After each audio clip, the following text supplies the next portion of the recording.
J'aimerais bien descendre vers les 50 kilos Ok. et potentiellement surtout obtenir une stagnation de mon poids idéal pour moi, hein, à mon sens.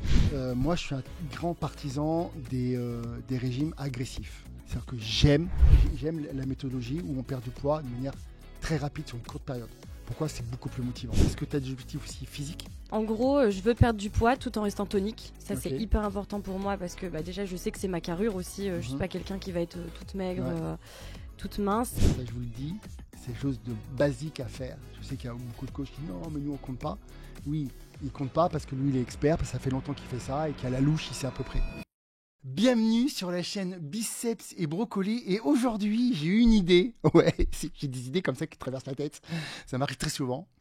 Je me suis dit pourquoi je ne vous ferais pas un cas d'étude. Je prends quelqu'un au hasard et je lui demande c'est quoi ses objectifs, qu'est-ce qu'elle veut, enfin quelle envie elle a pour être en forme, en santé, bref, etc. Donc, je vais dans les couloirs, je tombe sur qui? Sur Léa. Bonjour Léa. Salut Chris. Voilà, elle n'est pas jolie Léa? Incroyable.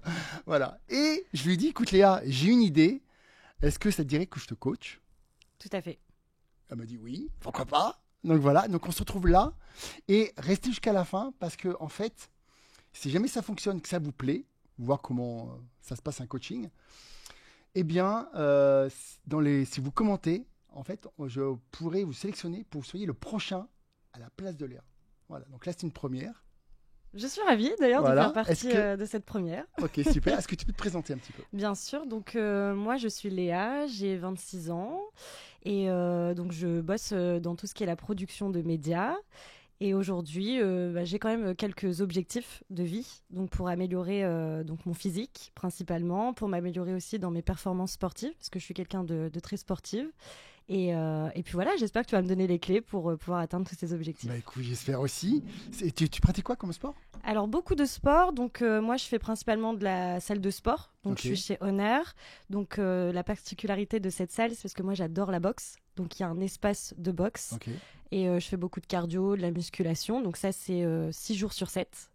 Et Ah, c'est après, oui, c'est beaucoup et j'essaie d'alterner aussi avec le pilates et tout ce qui est course à pied, randonnée Ah ouais. sur le week-end, ouais, principalement. Ah ouais, donc tu fais vraiment beaucoup de sport. C'est ça. Ok, impressionnant. Est-ce que, donc tu m'as dit que tu avais 26 ans, c'est pas indiscret, combien tu mesures, combien tu pèses? Alors moi je mesure 1m64 et 55 kilos. Ok. Donc je sais que mon poids, je ne suis pas en surpoids, Non. loin de là, mais par contre j'aimerais bien descendre vers les 50 kilos Ok. et potentiellement surtout obtenir une stagnation de mon poids idéal pour moi, hein, à mon sens, parce que c'est vrai que j'ai souvent tendance à faire yo-yo, Ok. car je me prive beaucoup sur une période pour atteindre mon objectif, mais par contre dès que je l'ai atteint, après je me lâche un peu plus et malheureusement je reprends assez vite du poids en fait. Et ta variation de poids, c'est combien à peu près? J'ai jamais été très grosse dans ma vie. Principalement, le plus haut où je suis montée, c'était 64 kilos, Ok. où je me sentais vraiment pas bien avec moi-même. Et ça, bien entendu, ça reste juste mon propre avis, hein, parce que 64 kilos, ce n'est pas énorme du tout sur une balance. Mais oui, j'ai vu mon corps changer. Je suis passée de 55 à 64 kilos en quelques mois. Et donc, je suis redescendue assez vite, mais malheureusement, je sens que cette stagnation est quand Ok. même compliquée à conserver. Bon, déjà, ce que je vois, c'est que tu es assez musculaire. Oui, ça c'est depuis ma naissance. Ouais, tu es assez musculaire, donc c'est un paramètre à Ouais. prendre en On compte. pourra peut-être mettre une petite photo de moi quand j'étais plus jeune. Ouais. Tu verras, les bras ont Ok. toujours été tracés. Donc, Quoi. c'est pour ça aussi que ton poids est.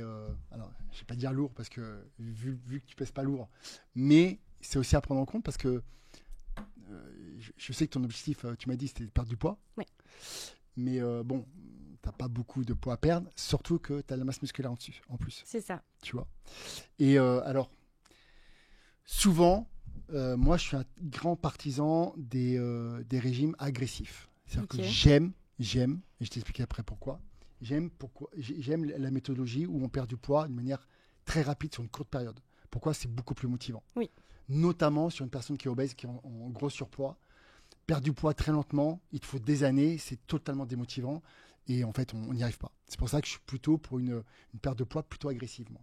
Ok. Ok. Bah, Pour c'est ce que j'ai fait beaucoup. Hein, et c'est Ouais. là où tu vois les résultats. Et c'est ça qui est satisfaisant. C'est de C'est ça. savoir que tu as du résultat très vite. C'est ça. Sauf dans ton cas. Oui. Ou dans ton cas, c'est pas obligatoire ou systématique. Parce qu'en effet, tu n'as pas beaucoup de poids à perdre. Voilà. Et en effet, chez toi, c'est le seul cas où je suis mitigé, où c'est pas obligatoire de faire une perte de poids agressive. C'est possible. Ok, oui. En fait, ça va dépendre de toi. C'est possible, tu vois, sur une courte période, 3 semaines, un mois, où tu es focus pendant 3 semaines, un mois, 0 écart, à fond. Et là, tu peux perdre du poids de manière très rapide. Donc, c'est aussi très motivant. Mais comme tu n'as pas beaucoup non plus de poids à perdre, on peut faire ça de manière beaucoup plus douce et plus un rééquilibrage alimentaire, parce que je ne sais pas comment tu manges. Et je vais te poser la question de savoir comment tu manges dans une journée. Et limite presque en rééquilibrant peut-être certaines choses, en fait, tu vas perdre du poids de manière tranquille, sans vraiment t'en rendre compte, juste parce que je t'ai rééquilibré en fait tes choix alimentaires. Et donc, bon, tout ça, tu vois, c'est à voir, parce que dans ton cas précis, il n'y a pas beaucoup de travail à faire en vrai. Donc c'est cool. Oui, c'est cool. Je commence soft. Mais moi, ça me rassure. J'aurais été un peu quand même perturbée si tu me disais qu'il y avait beaucoup de travail. Ouais. Mais ouais, après, sur le côté alimentation, honnêtement, je fais très attention à ce que je mange. Donc déjà, je cuisine tous les jours. Ok, c'est top. Donc j'évite tout ce qui est fast-food. J'essaye d'éviter aussi de commander, surtout le soir quand on a la flemme après la salle de sport. Parce que du coup, je rentre quand même assez tard. Mais je me motive. Donc je fais à manger tous les jours. Donc je me prépare mon petit overnight pour le lendemain matin. Donc ça, c'est mon petit-déj. Donc c'est flocons d'avoine, graines de chia avec du skyr et des fruits. Un peu de beurre de cacahuète pour le plot twist un petit peu quand même sympa. Et le midi, du coup, souvent, c'est un lunch au travail, la plupart du temps. Donc, salade, des petits repas quand même assez sains. Et le soir, j'essaye d'éviter les glucides le soir. On y reviendra peut-être plus tard. Mais j'essaye, oui, de manger encore plus léger le soir. Et c'est aussi très dur le soir de ne pas se laisser tenter par un petit truc sucré, quoi. Ouais. Le midi, tu manges quoi exactement? Tu m'as dit un peu de salade. Donc des salades, donc ça peut être salade avec du melon, un peu de tomates, ça peut être avec de la burrata, ça peut être aussi beaucoup de brocoli, des choux-fleurs. Moi, j'aime bien aussi beaucoup travailler avec le air fryer, tout ce que je cuisine. Donc je cuisine beaucoup air fryer sans matière grasse, donc faire des choux-fleurs au paprika. J'aime bien innover aussi. Donc, et tu rajoutes les matières grasses le midi ou pas? Par contre, je mange pas beaucoup de viande. Donc moi, dans ma tête, tout ce qui est viande rouge, j'essaye d'éviter parce que ça fait grossir. Je parle de matière grasse, pas de protéines. Et matière grasse, c'est-à-dire de l'huile. Non. Quand tu fais ta salade, tu rajoutes de l'huile par exemple? Le midi, oui, mais le soir, non. Et ça représente quoi quand tu mets une cuillère à soupe maximum pour une portion. Et le soir, tu manges quoi? T'as une collation l'après-midi ou pas? Oui, souvent un fruit ou une bariam. Et sinon, oui, un fruit, une petite collation avant le sport, principalement donc vers 18h. Tu manges quoi? Et en collation? Une pomme, une banane. Enfin voilà, ce genre de choses. Et après l'entraînement ou le soir, tu manges quoi? Du coup, le soir, ça peut m'arriver de faire, par exemple, du thon avec des pâtes sans gluten, un petit peu de gruyère quand même, mais pas beaucoup. Après, qu'est-ce que je fais principalement d'autres? Des plats sans sauce, ça peut être du brocoli, des haricots verts. Enfin voilà, j'aime bien aussi beaucoup tout ce qui est asiatique, plats asiatiques, donc des bobounes, faire aussi des ramen. Beaucoup d'œufs aussi, je mange beaucoup des œufs. À quel moment tu les manges? Le soir aussi en repas? Ouais, je calcule pas trop sur les œufs. Genre, ça peut être le midi, ça peut être le soir. Et viande blanche, principalement du poulet.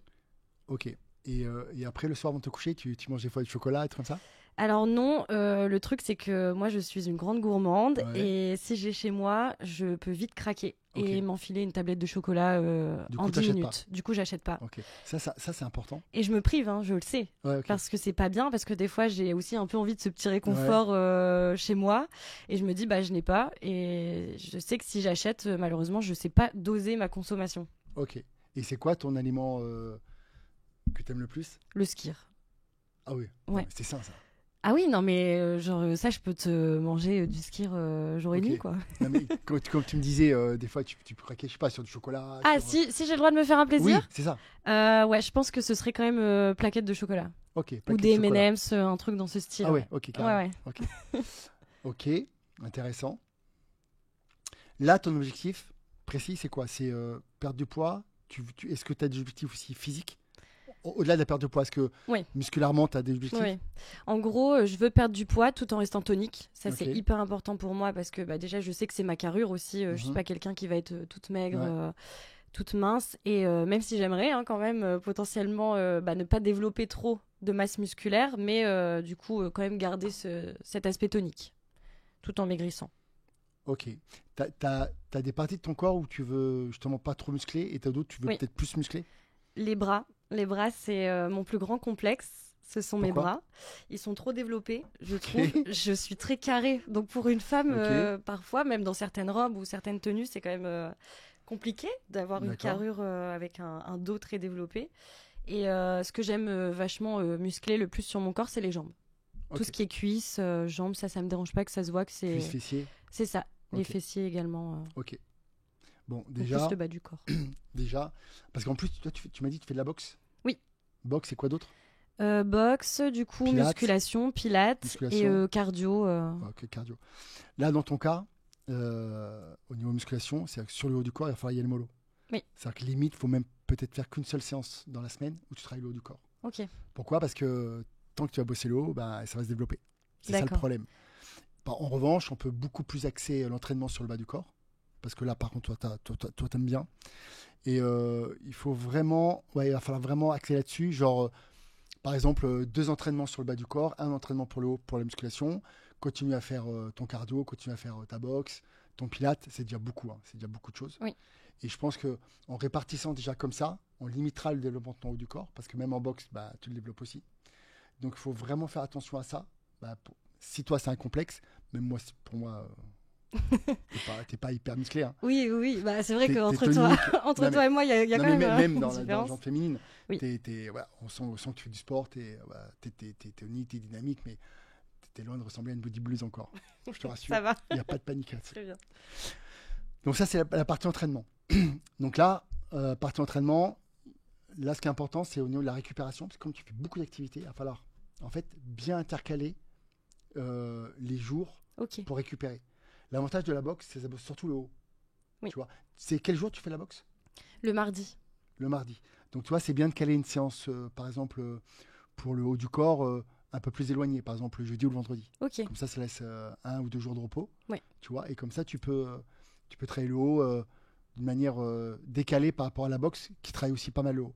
Le bas, pareil, il faut trouver, par exemple, le lundi, par exemple. Après, je sais pas quand tu fais le pilates ou quoi, mais par exemple le lundi, et refaire le bas, du coup, le jeudi, et le haut le vendredi. Voilà, comme ça. Et là, c'est pas mal parce que d'une, ça te permet de récupérer d'une séance à l'autre. Oui. Tu vois. Et puis, continuer à te développer tranquillement. Au niveau alimentation, tu manges extrêmement sainement. Donc, ça, c'est cool. Il n'y a pas grand-chose à dire. Le seul truc, c'est que est-ce que tu t'es déjà amusé à calculer toutes tes calories ou pas? Non. Non. Et en Je fait, pèse des fois ouais. mes glucides principalement, donc tout ce qui est riz, pâtes. Ouais. Je m'autorise 60 grammes par repas. Mais tu pèses au pif, en fait. Enfin, tu Bah, pèses pour contrôler la quantité. Oui, Mais en fait, mais tu pas sais par rapport à moi, mon apport qu'il Et me voilà. faudrait. C'est-à-dire que tu ne sais pas, en fait, la globalité de tes apports journaliers. Pas du tout. Et ça, je vous le dis, c'est quelque chose de basique à faire. Je sais qu'il y a beaucoup de coachs qui disent non, mais nous, on ne compte pas. Oui, il ne compte pas parce que lui, il est expert, parce que ça fait longtemps qu'il fait ça et qu'à la louche, il sait à peu près.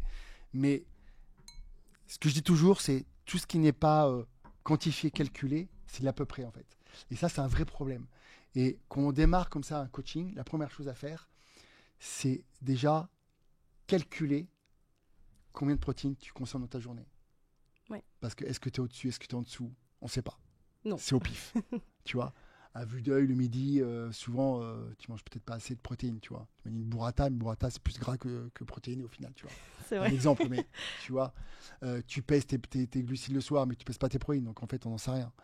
Bon, il y a plein de choses comme ça. Tes apports en graisse, pareil, c'est un peu aléatoire, on ne sait pas trop. Tu mets un peu de beurre cacahuète le matin, une cuillère à soupe d'huile d'olive, de la burrata, c'est gras, les œufs, t'en manges, mais tu me dis pas quand, donc il y a aussi des graisses, etc., etc. Donc, tu manges super sainement, et c'est là, en fait, il faut faire la différence entre le côté healthy et le côté calorique, perte de poids. Oui. C'est parce que tu manges healthy, tu vas pas grossir. C'est vrai. Tu vois, ou ne pas perdre de poids, parce que souvent, c'est ce qu'on pense. On pense parce que on mange healthy, donc souvent d'ailleurs, c'est vrai, hein, parce que ça se régule, parce que c'est vrai qu'on ne mange pas d'aliments trop ultra transformés, généralement l'appétit se régule. Parce que c'est vrai que en fait, c'est le gras et le sucre et un peu de sel qui fait que ça dérègle un peu le cerveau et on a tendance à manger plus. C'est pour ça qu'une pizza, on en mange beaucoup, une glace, on en mange beaucoup, etc. Mais quand on mange des aliments sains, en fait, au bout d'un moment, le corps quand même se régule assez bien. Mais malgré tout, qu'on a un objectif, là, comme toi, tu veux perdre quelques kilos, même si je te trouve très bien, ça, c'est un autre sujet, mais ça te concerne toi. C'est ça. Mais moi, en tant que coach, oui, on peut toujours perfectionner. Mais franchement, d'ailleurs, la plupart, ils vont te commenter non, mais elle est très bien et tout. Qu'est-ce qu'elle a perdu du poids? Ça reste personnel, c'est sûr. Ça reste personnel, tu vois? Oui. Voilà, ça reste mais personnel. je pense que c'est aussi le fait d'avoir vachement grossi d'un coup, ça m'a mis quand même. Un coup moral oui, et tu veux plus retomber là-dedans. C'est ça. Et donc maintenant, je fais quand même très très attention. Et en fait, mon souci, c'est que je me suis trop privée. Donc, comment tu veux te refaire plaisir un tout petit peu une fois de temps en temps quand tu t'es privé pendant X temps et ça marche pas, ça ne fonctionne, ça fonctionne pas quoi. Ça, c'est un point important aussi. Parce que tu sais bien que le mieux est l'ennemi du bien. Oui. Aujourd'hui, tu as un certain équilibre. En voulant perdre du poids plus, parce que tu es déjà. T'es quoi, 10, 11, 12 kilos, t'as 10 ou 11 kilos en dessous de ton poids, c'est ça? En dessous de ta taille? Oui. Comment tu mesures 1m64, tu m'as dit? Oui. Et comment tu pèses? 55. Ouais, donc t'as 9 kilos en dessous, tu vois. Fais attention parce que là, t'as un équilibre aujourd'hui. En voulant descendre, combien tu veux descendre à combien? 50 kilos? Donc tu veux perdre quoi? 5 kilos? Oui. En gros, dans l'idéal, je suis pas forcément sur la balance, mais plus dans mon reflet, ce que je reflète dans le miroir. Du coup, je me dis, bon, approximativement, 4-5 kilos, ça ferait pas de mal, 5 kilos au maximum. Hein. Je veux pas non plus... Oui, bien sûr, bien sûr. Et les perdre au bon endroit. Bien sûr, ça bien aussi. sûr. Tout ça pour dire qu'aujourd'hui, tu as un équilibre. Tu as trouvé un équilibre.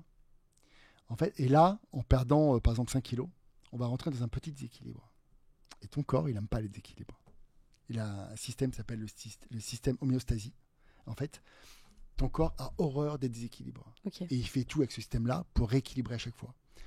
Par exemple, en maigrissant, il va déclencher certaines hormones, parce que pour lui, c'est un danger. En fait, imagine, tu n'aurais pas tout ce processus d'équilibrage, on pourrait perdre du poids de manière indéfinie. Oui. Et c'est la mort. On le voit avec les personnes anorexiques, il y a des grandes chances où il y a des cas où elles meurent, tu vois. Donc ton corps régule ça.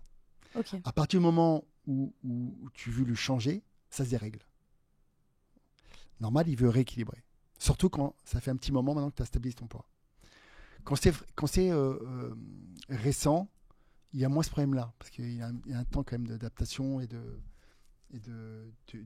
fixette, entre guillemets, métabolique. Bon, 4-5 kilos, c'est faisable, mais il faut aussi être conscient de ça, parce qu'en déréglant un petit peu ton corps, il va peut-être déclencher des hormones pour la faim, et tu risques d'avoir peut-être un peu plus faim. Okay. Et tu risques après de faire des effets yo-yo. Tu as la faim, tu as la petite fringale, donc tu manges plus, tu craques. Donc tout ça, il faut quand même faire attention. Oui. Tu vois, c'est à le prendre en considération quand même. C'est mental. Ouais, c'est mental, mais c'est aussi physique, parce que ton corps t'envoie des hormones, et tu le vois, regarde, toi quand tu es indisposé, quand tu as tes règles, tu vois bien qu'hormonalement, ça change. Oui. Tu as plus faim, tu as moins faim, tu grossis. On pleure. Tu fais l'attention de... Ouais, non, mais c'est ça. Donc tu vois bien que les hormones influent énormément sur ton corps, sur ton physique. Mais quand tu es au régime, c'est la même chose. En fait, ces hormones-là vont se déclencher, et ça va énormément influencer là-dessus. Et là, il faut faire attention, parce que c'est comme ça qu'on fait l'effet yo-yo. On monte, on descend, c'est un vrai problème. Quand on est en obésité, c'est un autre problème. Là, c'est un problème de santé presque vitale et générale. Oui. Là, on n'a pas le choix. Il faut perdre du poids parce que c'est ta santé, c'est ta vie qui est en jeu. En fait. Et c'est pour ça, en fait, c'est ça un peu le souci. Parce que moi, je me dis, bon, au pire, si je craque, c'est pas grave. Mais ça t'éloigne quand même de ton objectif, finalement. Ouais. Donc, c'est pour ça que compter en fait, tes calories, ça te permet de savoir où tourner. Ok. Donc, la première chose qu'il faut faire, alors ça, c'est un peu fastidieux, mais il y a différentes approches à faire. Une des approches les plus idéales, mais je dis idéales entre guillemets parce que c'est parce que c'est idéal qu'il faut le faire. Le plus idéal, c'est que pendant une semaine, tu prends une application, MyFitnessPal, Fat Secret, tout ça, et tu rentres tout ce que tu manges, toute la journée, du matin au soir, sans rien oublier, même le petit carré de chocolat que tu mangeras dans la télé. Et tu vois en fait tous tes macros, combien de calories tu as consommé dans la journée, quelle est ta quantité de protéines, de glucides, de lipides. Ça déjà, ça donne un bon bilan. Tu fais ça sur une semaine parce que si tu ne manges pas toujours pareil, bah, tu es obligé de le faire sur plusieurs jours. Et ça te donne une moyenne une grande généralité. Et ça, c'est top. Ça te permet de voir si tes besoins en protéines sont couverts. Il faut savoir que chez les sportifs, c'est bien entre 1,5 et 2,2 grammes de protéines par kilo de poids de corps. Ok. Donc, si tu fais 55 kilos, allez, pour arrondir, on va faire à 2. Donc, il faut que tu aies au moins entre 100 et 120 grammes de protéines par jour. Donc, Ok. est-ce que tu es dans cette fourchette ou pas? Pas du tout. On sait pas. Non, mais on sait pas. Pour l'instant, oui. Non, mais tu dis oui. pas du tout. Mais en fait, on n'en sait rien. Oui, c'est vrai, on n'en sait rien. En fait, on n'en sait rien. Totalement, oui. Tu vois, c'est ça le problème. Ah, oui. Tu vois, le taux de lipides, est-ce que tu as suffisamment de graisse ou pas assez? Parce Oui. que pour le système hormonal, c'est hyper important quand même. Tu vois. Et en termes de glucides, après, c'est ce qui reste et on voit où tu en es et puis le total calorique. Et là, en fait, tu peux avoir déjà des surprises. Tu dis, bah, en fait, je mange pas assez de protéines. Ou en fait, oh putain, je pensais pas que j'étais aussi haut en calories. Oui. Parce que le petit beurre de cacahuète, parce que l'huile d'olive, parce que ceci, plus la burrata. C'est ça. En fait, au lieu d'être à 1800 calories ou à 2000 calories, en fait, je suis à 2500 calories. Alors, ok, ça va, j'ai stabilisé, mais en fait, c'est pour ça que j'arrive pas à perdre de poids. Parce qu'en fait, je suis assez haut en calories. Oui. Sans s'en rendre compte. Parce que tu mangeais le si. Oui, oui. Tu vois. En fait, il faut partir de là. Une fois que tu as cette base, ok, à partir de là, qu'est-ce qu'on fait? Tu veux perdre du poids, on descend de 500 calories par exemple, c'est un exemple. 500 calories de moins, on réduit peut-être un peu les lipides, un petit peu les glucides, peut-être qu'on doit augmenter les protéines, on ne sait pas. En fait, tout ça, il faut le calculer. Tu vois. Ok. Et à partir de là, on établit un plan et ça roule. Ok. Trop ça, bien. c'est la base qu'on peut faire. Maintenant, est-ce que tu as des questions? Parce que alors, je sais que tu Oui. me parles des glucides, tu ne manges pas de glucides le soir. C'est ça. Bah, j'ai un peu les questions de base. Je Ouais. pense que tout le monde se pose principalement. Déjà, est-ce que manger des glucides le soir, ça fait grossir? Il y a cette première chose. Ouais. Alors attends, on va une Oui. par une. Vas-y. Alors, non. Très bien. En fait, ce qui compte, et c'est pour ça qu'il faut compter, en fait, il faut compter au moins au début. Il faut compter parce qu'en fait, tu vas te rendre compte, en fait, du nombre de calories que tu as. Et en fait, c'est la loi de la thermodynamique. Si tu manges moins que tes besoins, tu perds du poids. Si tu manges plus de tes besoins, tu prends du poids. Et ça, c'est une loi universelle, on ne peut pas la changer. C'est une loi physique. Ok. Et tant qu'on est dans cet univers, là, on est dans une salle qui s'appelle Galaxy. Oui. Tant qu'on est dans notre univers, en tout cas, c'est une loi physique universelle, on ne peut pas la changer. Je sais qu'il y a des gens qui disent non, mais les calories, ça compte pas. Ben, la physique, c'est pas possible. En fait, c'est une loi universelle. Ok. Voilà. Donc, tant que tu mangeras au-delà de tes besoins ou à l'équilibre, tu ne perdras pas de poids. C'est comme ça. Ok. Donc, pour perdre du poids, il faut que tu aies un déficit calorique en réduisant ou les glucides ou les lipides, voire peut-être les protéines. Peut-être que tu manges beaucoup trop de protéines qui servent à rien. C'est pas vrai. que c'est mauvais, mais Oui, peut-être ça et sert que à je rien. ne sais même pas que c'est une protéine. Voilà, on ne sait pas en fait. C'est pour ça qu'il faut, Ouais. encore une fois, il faut calculer. Donc ça, c'est le premier point à faire. Et après, je ne sais plus ce que je vais dire. Et Attends. par rapport aux glucides, Alors, du coup, ouais, voilà, le par rapport soir. aux glucides. Et en fait, ce qui est important, peu importe à quel moment tu vas manger tes glucides, puisque ton corps fonctionne 24 sur 24.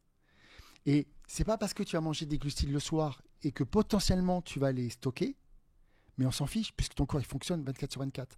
Donc même si tu les stockes un peu plus à ce moment-là, tu vas les reperdre pendant la nuit ou pendant la journée le lendemain, parce que de toute façon, tu as besoin d'énergie pour que ton corps fonctionne. Oui. Parce que ton corps fonctionne pour le battement de ton cœur, pour tout en fait. Pour maintenir rien que ta température corporelle, le corps humain est à 37 et des poussières, cette chaleur-là, il faut qu'il la maintienne, sinon on meurt, on tombe en hypothermie. Oui. Donc il a un métabolisme de base, on appelle ça, et il a besoin de fonctionner, donc il a besoin de calories.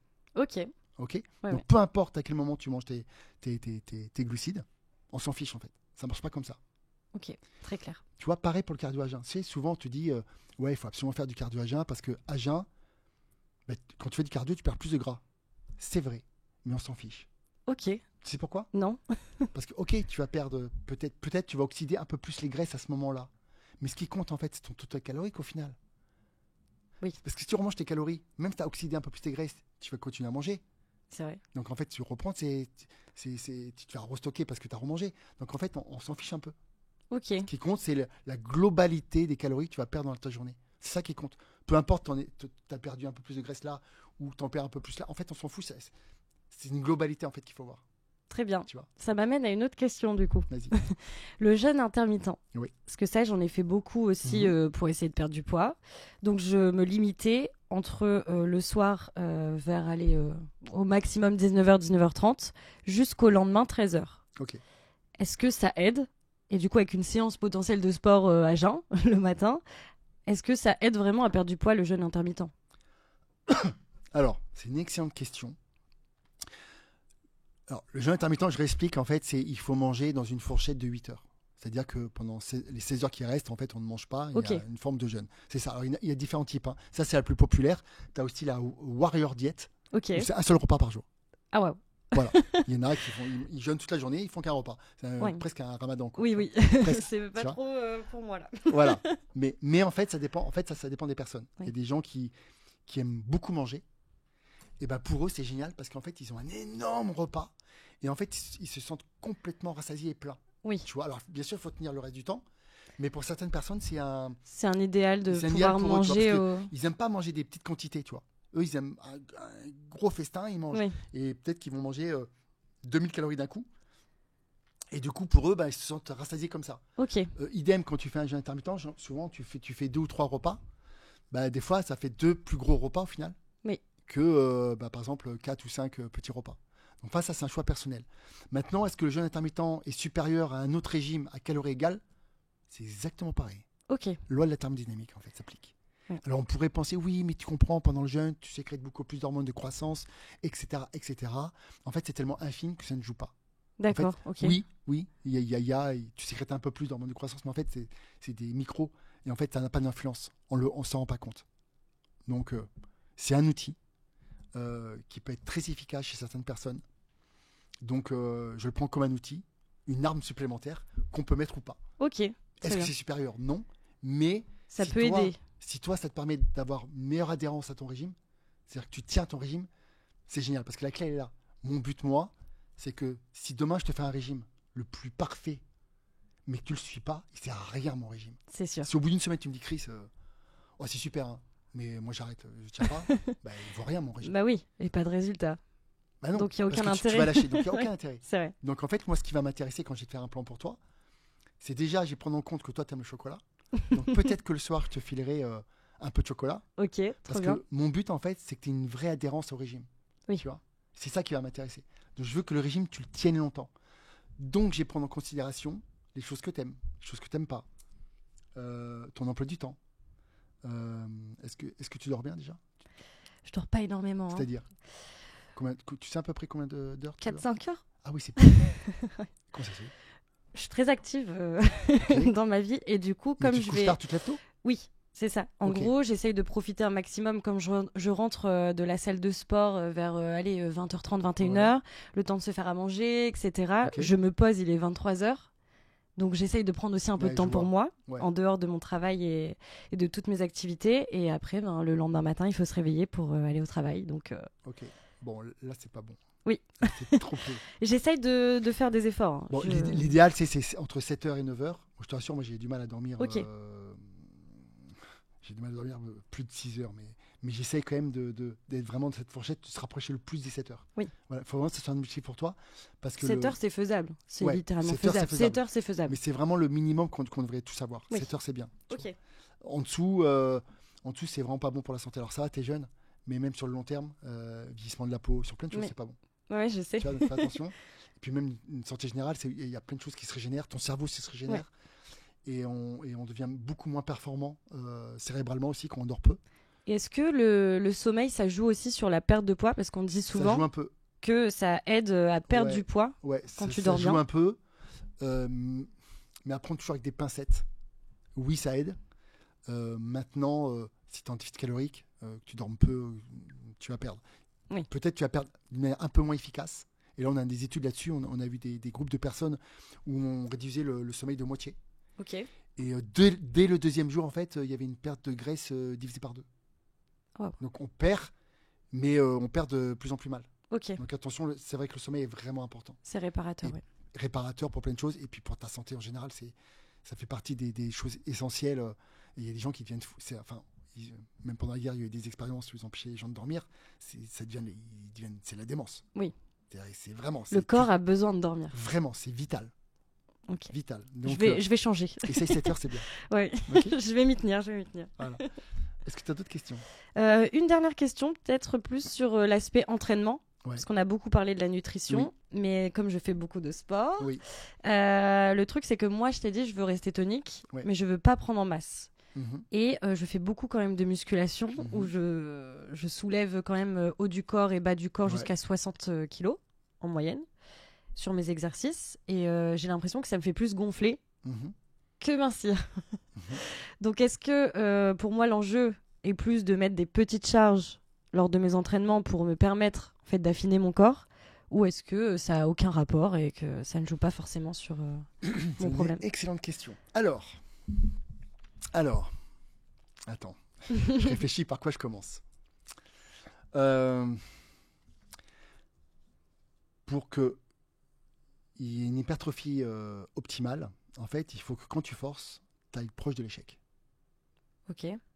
Peu importe la charge, à partir du moment où tu te rapproches de l'échec, tu optimises ton hypertrophie musculaire. Donc ça veut dire quoi? Ça veut dire que peu importe que tu fasses 3, 5 répétitions, 8, 12, 15, 30, dès que tu vas te rapprocher en fait de l'échec, c'est-à-dire jusqu'à temps que tu n'y arrives plus, ou tu sens que même ton mouvement se ralentit parce que ça devient difficile, là tu es proche de l'échec. Et c'est là où au niveau de l'hypertrophie, tu atteins ton potentiel maximal. Ok. Donc en effet, sur le haut du corps, si tu veux pas trop développer ton haut du corps, peut-être que ce serait peut-être plus intéressant de t'entraîner un circuit. Tu vois. Ouais. Alors dans les salles, s'il y a du monde, c'est un peu chiant. Mais l'idéal, ça serait ça. C'est-à-dire que, par exemple, tu fais un circuit, tu fais 10 répétitions pour le haut du corps, mais sans aller à l'échec. Vraiment cool, tu vois. Tu laisses 10 répétitions du corps. Pareil pour les épaules, les bras, donc le dos, les pecs, enfin un peu tout, tu vois. Ouais. Hop, et tu fais un circuit comme ça. Et je mixe en fait les différents exercices, les différentes Ouais, tu machines, fais un circuit, tu fais, sans s'arrêter en fait. ouais, quasiment finalement. sans t'arrêter. Ok. Tu vois. Ouais, ouais. Ça peut être une solution pour limiter l'hypertrophie, mais pour rester quand même tonique. Et c'est beaucoup ce qu'on fait aussi avec le cardio hit.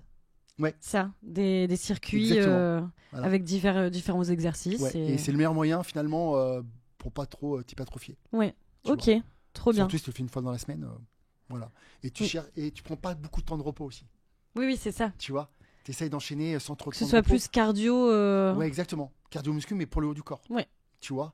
Et je pense que c'est le meilleur moyen pour pas trop développer notamment les muscles. Ok. Ok. Maintenant, sens inverse, si par exemple tu veux, les filles, je sais que vous adorez les fessiers, c'est la mode. Ouais. Moi, ça va, j'ai Dame va Nature T'as bien fourni. m'a bien fourni. Mais si par exemple tu voulais vraiment surdévelopper tes fessiers, il faudrait faire l'inverse. Ok. Il faudrait travailler relativement lourd avec des mouvements où tu as une forte tension dessus, prendre des temps de repos suffisants pour que tu aies autant de force, voire plus de force à la série suivante. Tu vois. Ouais. Donc tu vois, on inverse complètement la tendance. Comme ça te donne déjà vraiment un angle à prendre, tu vois. Oui, oui. Voilà. C'est hyper intéressant du coup. Ouais. Ok. Très bien. Bah voilà. Bon, C'est très bien. En tout cas, moi, de mon côté, tu as répondu à toutes mes questions. parfait. Donc, c'est top. Et puis, j'ai hâte aussi d'appliquer tous ces conseils dès ce Super. soir à la salle de sport. Bon, c'est cool. Et puis, évidemment, si vous aussi ça vous intéresse, marquez-le en commentaire et puis vous viendrez à Nice où il y a nos studios. Et puis, comme Léa, vous serez face à moi et on essaiera de décortiquer en fait vos problématiques et vos objectifs pour essayer de les atteindre au mieux. Trop bien. Merci Léa. Merci beaucoup, Chris. Merci.